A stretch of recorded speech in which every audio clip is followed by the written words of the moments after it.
Hey everyone, welcome back to the BettingPros PGA Podcast. I'm Pat Fitzmaurice, joined as always by Bo McBrayer. On this week's show, we are going to preview the Valspar Championship from a betting perspective, and we're also going to recap the wild shootout at the Players Championship. And at the end of the show, we will make our one-and-done picks as always. The BettingPros PGA Podcast is sponsored by Underdog Fantasy. Underdog is the place to go for best ball fantasy football contests, but you might not have known that Underdog has golf contests too. Sign up for Underdog, if you haven't already, with the promo code BPGolf to get your first deposit matched up to $100. And there's a special pick available for you in the lobby. More on Underdog and its golf contest a little bit later. Scottie Scheffler does it again, Bo. 2 straight wins for the number 1 player in the world, the first player ever to win the Players' Championship in consecutive years. Scheffler has now played 27 rounds in PGA Tour events in 2024. His worst score is 71, and that was way back at the Sony Open in early January. Yep. A 71 in early January, everything else 70 or better. Scheffler shot a final round 64, 8 under par on Sunday to win by 1 stroke over the trio of Wyndham Clark, Xander Schauffele, and Brian Harman. Clark nearly tied Scheffler with a birdie on the 72nd hole, but his 17-footer rolled around the cup and wouldn't go down. Wyndham Clark will also look back wistfully on the 17th hole on Saturday. It was playing only 123 yards. He took a sand wedge, and his caddy told him not to hit a full sand wedge. Clark said he decelerated on the downswing and came up well short of the hole. Still managed to salvage a bogey, but he is going to look back wistfully on that bogey. Yeah, that proved to be a costly mistake. And by the way, Wyndham Clark is the first player to finish runner-up to the same winner in consecutive weeks on the PGA Tour since Lanny Watkins finished runner-up to Gil Morgan in consecutive weeks in January of 1983.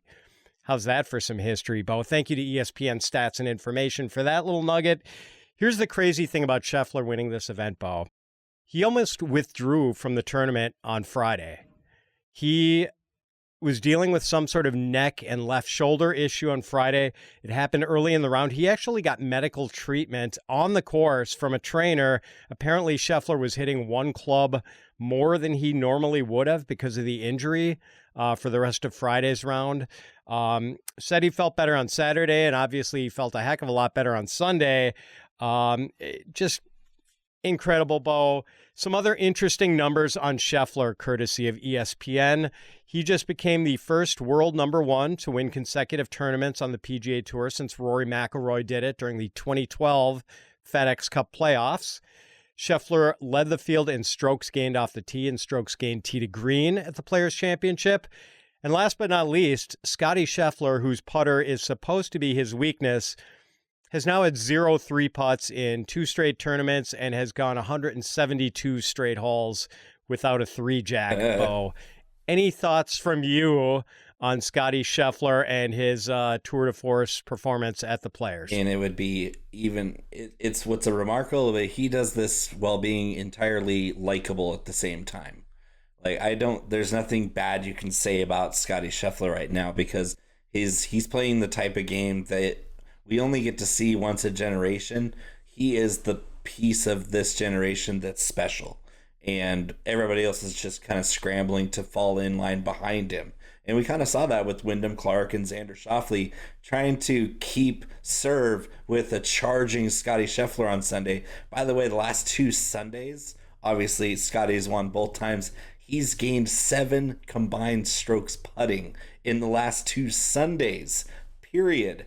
And it's no wonder why he's just landsliding everybody. And despite the courses, like, these are both courses that he does well at. But I know that the field this week at the Valspar, they're glad the boogeyman's taking the week off. Yes, Scottie is not in the field at the Valspar, so he's going to give someone else a chance to win. It's funny, Bo, like the obvious comparison is Tiger in his prime, like the way Scotty is hitting it now. And you can make a good case that no one's hit their irons as well since Tiger in their prime. But I thought someone made a really interesting comparison on Twitter today, and I unfortunately don't remember who it was. I want to give proper credit. They compared it to Vijay Singh's 2004 season, 20 years ago. Singh, who was always a terrific ball striker, but in 2004, Vijay pulled it together with the putter. And it led to, the best season of his career. And it seems like Scotty is having that same thing. But man, if he can, I don't know if he's just getting streaky with the putter and he's hot right now, or if this is a sustained thing with the mallet. But if he can find sustained success with the flat stick, look out. That's the thing with putting is it's like 80% confidence. Like, this guy has been a good putter up until a couple years ago. We weren't concerned about Scotty Scheffler's putting at any point until late 2022. And 2023, he struggled with the putter, but I think now that he's starting to see putts fall again, that fiery, I can make anything Scotty Scheffler is back, and that should terrify everybody who's competing against him, because with him making putts now, whether it's the mallet or just the new frame of thought, the confidence is there, and he's already the best from tee to green. It's not fair when he can make putts like this, and that's why what we're seeing is so crazy, because this guy was supposed to have that one little Achilles heel, and now that he's kind of healed that up, he's not really beatable right now. We have thrown our bouquets at Scotty's feet, and now let's get to the Scheffler-free Valspar Championship. But first, our friends at Underdog Fantasy are letting you make picks on your favorite golfers all season long. Just pick higher or lower on select stats for 2 to 5 golfers, and you can win up to 20 times your money in a single day. You can also make rivals picks, choosing, for instance, which of 2 golfers will shoot a better score in a round. Golf picks can be combined with players' stats from other sports as well. Go sign up at Underdog if you haven't already with the promo code BPGolf to get your first deposit matched up to $100. Plus, there is a special pick available for you in the lobby. All right, Bo, someone else is going to win this week. The Valspar will be played on the Copperhead course at the Innisbrook Resort in Palm Harbor, Florida. It is a par 71 covering 7,340 yards. Copperhead is a parkland course with plenty of trees lining the fairways and a number of dogleg holes. The players are going to encounter narrow fairways this week, and the rough is no picnic. It can get a little snarly at 3 3/4 inches in most spots. Water comes into play on 9 holes, and this course can be windy since it's not that far from the ocean. The greens are Bermuda. There are 5 par 3s on this course and 4 par 5s, and these par 3s are long. The shortest of the 5 par 3s is 195 yards. The other 4, all 200 or longer. The weather forecast this week at the Valspar, temperatures in the 70s all week long, fairly benign conditions on Tuesday with 7-mile-per-hour winds, but then winds of 10 to 20 miles an hour on Friday with an 88% chance of rain. That could be an interesting day. And according to weather.com on the weekend, things should be mostly dry, but with winds in the 10 to 15 mile an hour range. It's going to be breezy, and this is not an easy course under even mild conditions, Bo. Since 2013, only 2 players have won at the Valspar with a score of better than 10 under par. Actually, I take that back. It's really only 1 player, but he did it twice because we saw Sam Burns go back-to-back here in 2021 and 2022 with winning scores of 17 under par in both cases. In 2021, he beat Keegan Bradley by 3 shots. In 2022, Burns won in a playoff against Davis Riley. Let's see, last year, Taylor Moore won here with a score of 10 under par.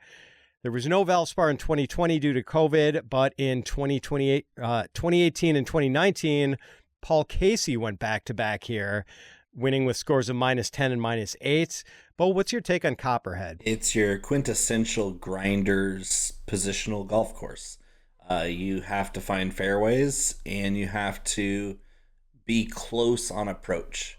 The greens are challenging to putt here, and it's more of like, hey, it's a grind just to make a fairway in regulation because the fairways are fast and they roll into thick rough. It's really tricky to navigate this golf course. because distance doesn't really matter here. It comes to about hitting fairways where you need to hit the right spot in the fairway, and then having a good long approach game, because a lot of the approach distances are kind of pushed back by forced layups off the tee, and most of them are coming in at 175 or farther on approach. So it goes in line with those par threes as well. Is you have long iron approaches, mid and long iron approaches. They're going to be pivotal here. And then, of course, being able to make birdies on the par fives. If you can't score on these par fives, then you're probably going to be hovering around even par, and that's not going to win. Yeah, precision driving, especially important with all the dog legs. And, again, these are some of the more narrow fairways these guys are going to encounter in tournaments that aren't the U.S. Open. We will get to the odds in just a minute, but first, if you want a chance to win a free 1-year premium Betting Pros subscription, subscribe to the Betting Pros YouTube channel right now, comment below on this video, and that's it. We'll be announcing a winner right here on the show, so make sure to turn on those notifications so you can be alerted when new episodes are up and to claim your prize. So with Scheffler sitting this one out, Bo, Xander Schauffele is the favorite at plus 800. Two-time champ Sam Burns, plus 1,200. Justin Thomas and Jordan Spieth are at plus 1,400. Tony Finau, Cameron Young, and Brian Harman are at plus 2,200. Sung J M plus 2,500. Nick Taylor and Minwoo Lee are plus 3,500. And Keegan Bradley and Eric Cole are plus 4,000. Anyone you like from this group? I mean, right off the top, I'm going to tell you right now, I'm riding the heat wave that is Xander Schauffele. This is a real favorite here. And no, he's not that much worse than Scottie Scheffler. He just has recently lost to Scottie Scheffler. This is a supremely gifted golfer who fits this golf course like a glove. And as much as I like Sam Burns' course history here with those back-to-back wins a couple of years ago, I like Xander's heat check right here, where he can show that, hey, I'm not just a next-tier golfer. Is that when I get into a field, I'm the favorite unless Scottie's there, because Xander was 5th in the world rankings. This guy's got crazy skills. He's a very accurate player, and from tee to green, he's the class of his field. It's no wonder why he's the favorite. I expect him, if he plays well enough, like just solid his own golf, he's going to win this tournament. A lot like Scottie was a few weeks ago, where we're like, hey, he should win this tournament. That's what I expect out of Xander this week. Yeah, I don't contest the fact that he is the favorite. Clearly, he should be 8-1. I just, man, like even if it were just 9-1, Bo, I'd be a little more tempted than I am. But you make an excellent point. Like he does fit the course for sure. He's finished top 10 in 5 of 7 events this year. Like he's probably going to be lurking. I just in favorites like this, when I run my model, if a favorite doesn't really come in the top 10, it's an easy choice to fade that favorite. But Xander is number 1 in my model by such a distance that you just can't ignore it. Yeah, it's not even close. It's like Xander, and then everybody else files in after there. The next guy that popped up in my model is at plus 2,200. You mentioned him, Cam Young. The off the tee game combined with the long approach game. Cam Young is riding a really good heater right now, and his putter hasn't been quite as terrible the last 24 rounds. I expect a player of his caliber with his birdie making ability on a course like this to dominate those par 5s and at least stay above water on the par 3s and par 4s. Cam Young at plus 2,200 appeals to me just as much as Xander, just because they fit the mold of what I'm looking for this particular event. Yeah, it's hard for me not to like Burns here with the course history and finished, in addition to the back-to-back wins, finished 6th here last year. And he had a run of 4 straight top 10s early in 2024. So he's been in pretty good form. Safe to say he likes it here. Yeah, most definitely. Justin Thomas, 5 top 20s in 6 appearances at the Valspar. And over the last 3 years, he has finished 13th, 3rd, and 10th here. So he's an interesting option. And then Brian Harman, Bo. I bet him at 40-1 after Friday's round at the Players Championship. And Saturday he went out and made, I believe, 8 birdies and 1 eagle. in a wild round.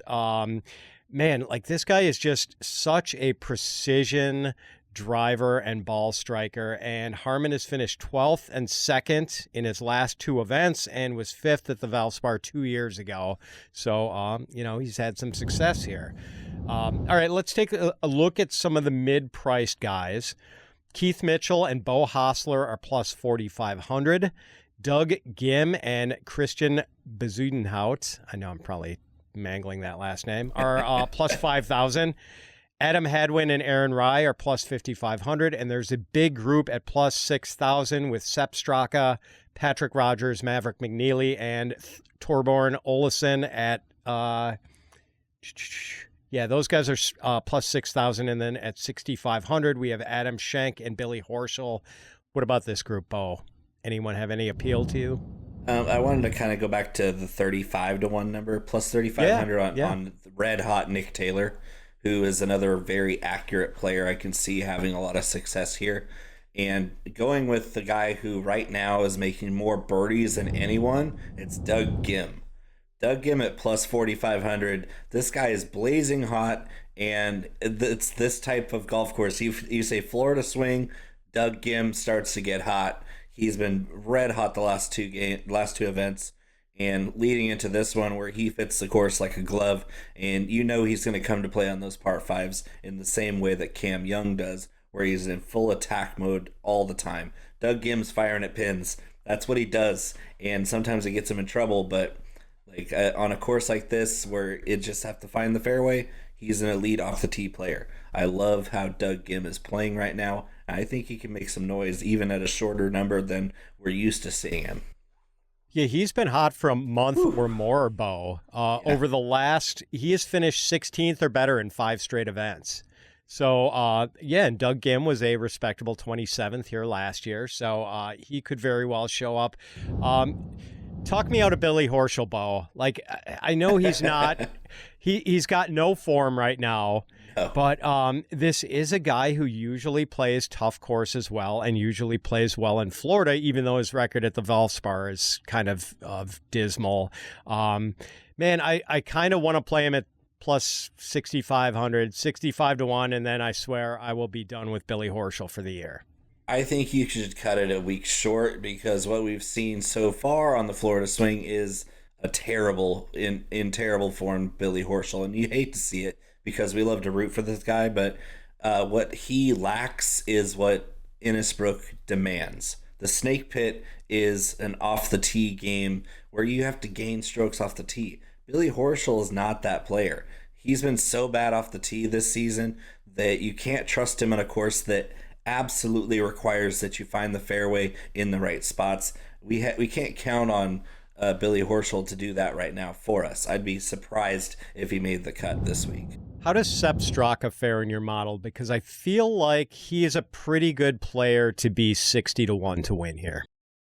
Yeah, and I thought I would see him higher. I really like his odds here, so I did look at him, but I'm still scrolling. That's not good.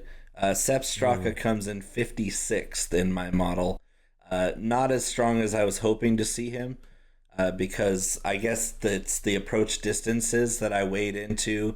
Is he's a better short iron player. He's better on approach with a wedge, and he really gets hot with his short game. And he's an accurate tee player, which is going to be good here. I just don't know that on approach with longer irons that he's going to be able to keep pace with the field in that regard, which that's another important thing. Tee to green it's on every course, it's important, but at the Valspar here at the Snake Pit, it's everything. Now, if you are more into recent form than course history, maybe Keith Mitchell might interest you. I mean, Mitchell hasn't fared especially well on at the Valspar in past years. His best finish was in 11th in 2017, but he's finished top 20 in 3 of his last 4 events. Is he someone who interests you at all? He's kind of like a playing better Billy Horschel, where he's a Bermuda specialist. We love the way he plays here. But again, with the Valspar, it's about making birdies in the right chances. Keith Mitchell makes too many mistakes on the birdie holes, and it kind of scares me off him, even though he's been playing pretty well lately. I just don't trust him at that number. I like to go a little bit longer for similar players that are maybe a little bit in better, I would say just better fit for the course, because Keith Mitchell should fit this course, but he doesn't. Any long shots you like this week? I have a trio, and one of them is really deep, like deep. Okay. I'll start with the guy who just finished tied for 11th at the Players, and of course of full swing fame. We love to root for a guy making $600,000 when we could tell he was struggling on the show. Joel Damon is a very, very accurate player. He is third in this field in strokes gained from tee to green. That's incredible. He's been playing well the last 3 weeks. Give me Joel Damon at plus 10,000. 100-1 payout on Joel Damon. And then Bud Cauley at plus 13,000, playing out of his mind this season and not getting any respect. We saw him pop up on a leaderboard a couple weeks ago. He was in my column for Betting Pros, so don't worry, I had it covered. And my very deep shot is plus 350 or plus 35,350 to 1, Kevin Roy. And just a straggler that came up to the very top 10 of my model. And I look deeper into it. This guy is 4 for 4 in cuts made on the Korn Ferry Tour, 13th in their standings on Korn Ferry. He's a grinder. He's accurate. He makes birdies on par 5s. Checked all the boxes. He popped to the top of my model. So I'm going to take a shot at 350 to 1. We're going to throw $5 on our guy Kevin Roy. Well, and he's 10th in your model this week. He's top 10. I think he's 8th. Wow, fascinating. All right, so you have outflanked me on the deep sleepers, Bo, because I was going to recommend Matty Schmidt at 200 to 1. That's too long for him. He played great last week. Yeah, he's finished 10th and 26th over the last 2 weeks, and your dog approves of Matty Schmidt, so I think I got to put money down on him. Matt Wallace at 130 to 1. Finished 7th here last year, and if it's going to be breezy, Bo, the Englishman is not going to be daunted by the breeze. I'm kind of interested in him, and I'm sort of interested in Davis Thompson, who has 3 top 20s this year and is at 80 to 1. So those guys kind of interest me. I'm off the Akshay Bhatia train, Bo. He's missed 3 straight cuts. Not a good Bermuda player. I found that over the last couple of years, is he plays pretty poorly on the East Coast. Yeah, this is the end of the Florida swing, so maybe we'll have to pick up Akshay again when the tour goes to Texas next week. Yeah. All right, Bo, so what do you have on your betting card so far? So I'm going to throw a couple units on Xander Schauffele at plus 700. I have a full unit on Cam Young at plus 2,200, plus a top 10 kicker. I'm throwing half units on both Nick Taylor and Doug Gim. I'm throwing quarter units on Joel Damon, Bud Cauley, and Kevin Roy. Very nice. I am going to bet Sam Burns at plus 1,200. I'm going to bet Brian Harmon outright at plus 2,200 and to finish top 10 at plus 250. I mean, the diminutive lefty is just so hot right now. I just can't go against him. I've got a small outright on Doug Gim, and I've got him to finish top 20 at plus 220. And then I've got small outrights on Davis Thompson, Matt Wallace, and Matty Schmidt. And I'm sorry, who's your guy? What's Roy's first name again? Kevin Roy. I'm going to throw a little outright on him as well. All right, Bo, let's get to the one and done. You were full of regret. I made some good decisions and some bad decisions on Scotty Scheffler last week. I bet him once before the tournament and once after Friday's round. I cashed out on one of those bets, which I'm never going to do again. But I did stick with one of them, so I could have made a killing. And then in another one and done pool, I took him. I was seriously considering it last week. I was like pausing and hesitating and decided at the last minute not to do it. I took Will Zalatoris, who missed the cut, giving me my second missed cut in a row. That was brutal. You took Shane Lowry, who, hung around, tied for 19th, good for $285,536. So you now extend your lead on me to more than $2 million. I picked first this week, Bo. I'm going to eat chalk. Well, I guess Xander would be the chalk, but this is the backup chalk. Give me Sam Burns. Who are you taking? I already burned Xander this year, so I'm going to go to my next guy in line, and that's Cameron Young. Cameron Young, you mentioned the fit for the course. He's just firepower. Give me all the firepower.